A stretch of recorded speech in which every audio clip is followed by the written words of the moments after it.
Today I discuss the topic about object oriented programming concepts in C++. So what is object oriented programming? Before we move to the object oriented programming, we go to some points about procedural oriented programming languages. The procedural oriented programming language divide the programs into set of functions. The data will be stored in bunch of variables and methods. This style of program is straightforward and simple. So, but the line of coding in procedural language is high, and a lot of functions are there, because if we have three addition operation, means we write the same coding in three times. That is called procedure oriented programming. The line of coding is high, and also the functions are also lot of functions are used in procedural languages. So in order to reduce those complex, we are go through the concept called object oriented programming.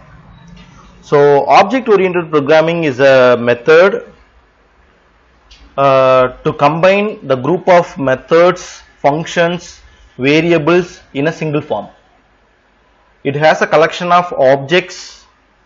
What is objects? The further slides we can discuss. So object oriented programming has a collection of objects, methods, classes in order to reduce the code complexity. The features of object oriented programming languages are listed below.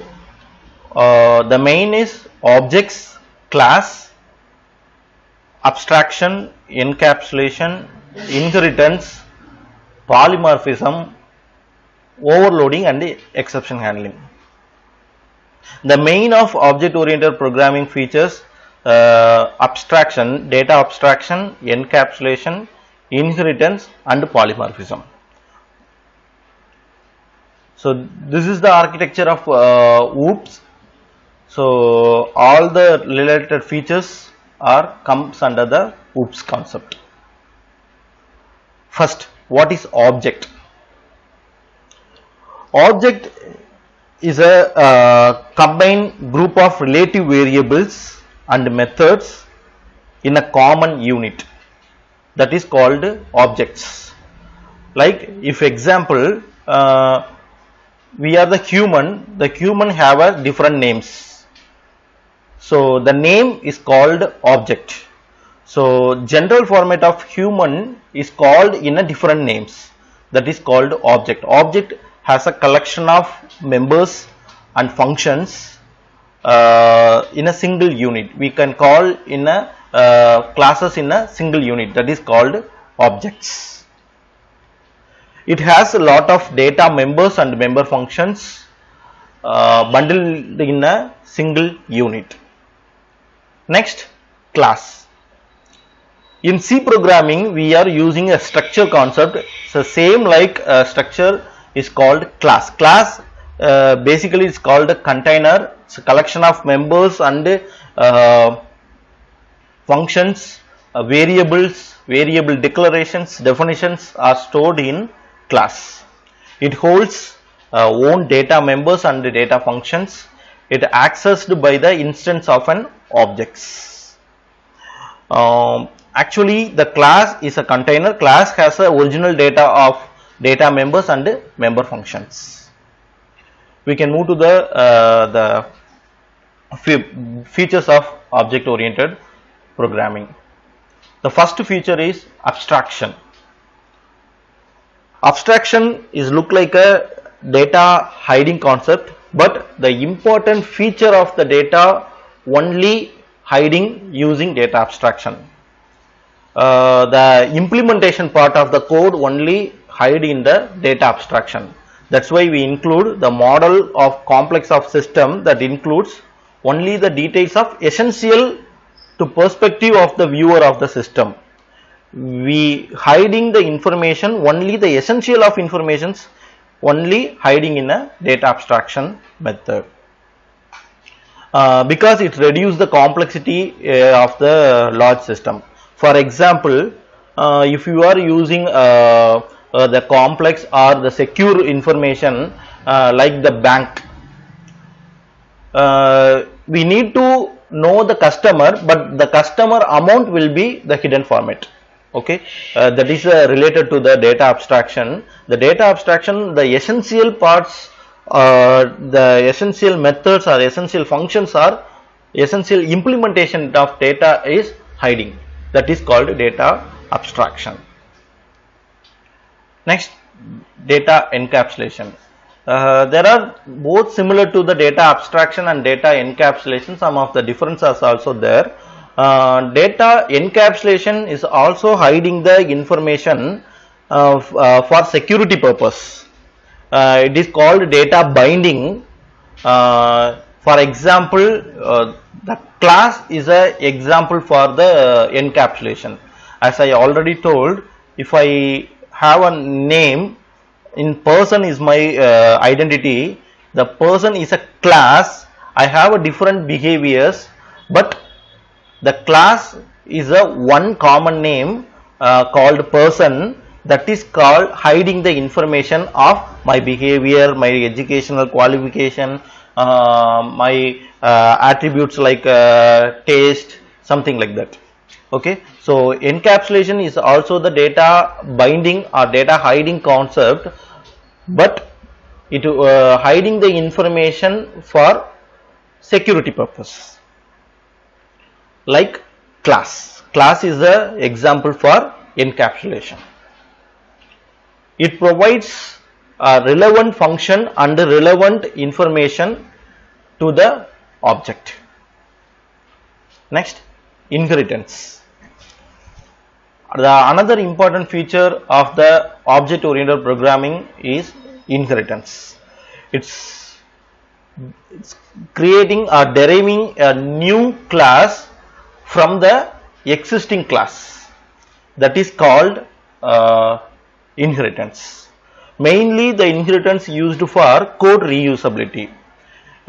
We have a set of codes, it's already derived in like a base class. We derived the new class from the existing class, that is called inheritance. If example, if we have a class name called house, we need to create a new class called kitchen.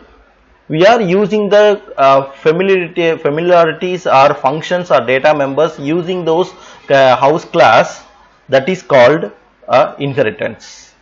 There are different types of inheritance in C++: single inheritance, multiple inheritance, hierarchical inheritance, multi-level inheritance, and hybrid inheritance.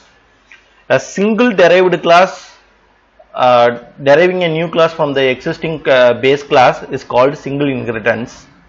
In multiple inheritance, the base class, one base class derived from the multiple derived class is called multiple inheritance. Likewise, hierarchical, multi-level, and hybrid. Next, polymorphism. Polymorphism is derived from the Greek word, two Greek word, poly and morphism. Poly means many, morphism means a form. Many in one form is called polymorphism. We can derive multiple informations from the common one form of unit is called polymorphism. Many in one form. If example, object is called a polymorphism. The perfect example of object is called polymorphism. If in real time example, the world is a class, means India is one of the object, China is one of the object, Malaysia is one of the object. There are the countries are in the form of group of container called world. These objects are used in a many in a one single form called world.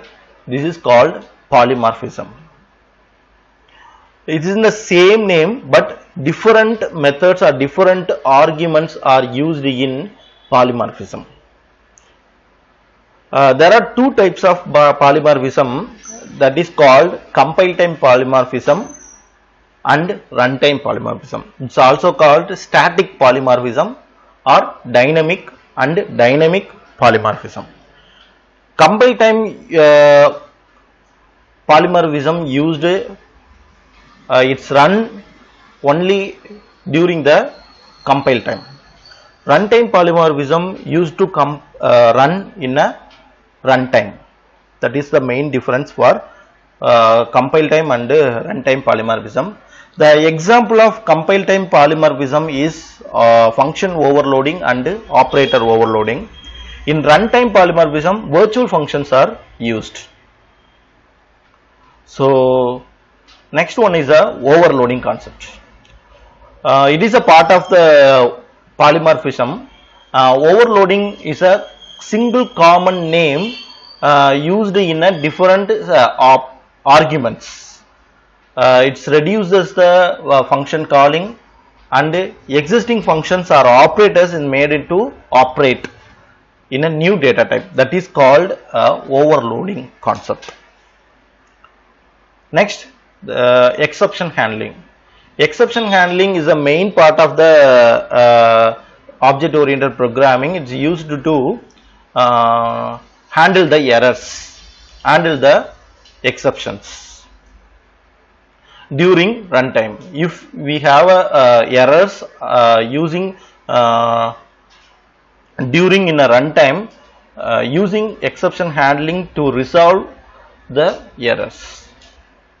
These are all the main features and concepts of object oriented programming in C++. So the main advantages of object oriented programming, in inheritance we can eliminate the code and extend the use of existing classes, and it reduces the code reusability and easy to understand. We can reduce the line of codes.